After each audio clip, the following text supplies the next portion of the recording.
Hi guys, leo tunaenda kutoa FRP lock kwenye Samsung S10 Plain kwa kutumia Samsung FRP tool. Cha kwanza tunaenda kwa enable DB, unabonyeza nyota reli 0 nyota reli. Una enable DB, unakubonyeza MTP kwenye Samsung FRP tool yetu. Always allow, unabonyeza allow.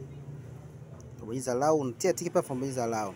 Alafu kunaona FRP inaenda kutoka, imeandika LS FRP ni Android 12 simu yetu. Kama unavyoona hapa FRP ni iko locked. FRP hapa inaenda kutolewa, hiyo inaenda kutolewa. Hapo ishatoka hapo imeandika welcome.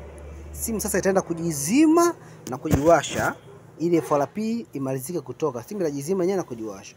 Kama unavyoona hapo, simu hapa imejireboot, imejizima na kujiwasha. Okay.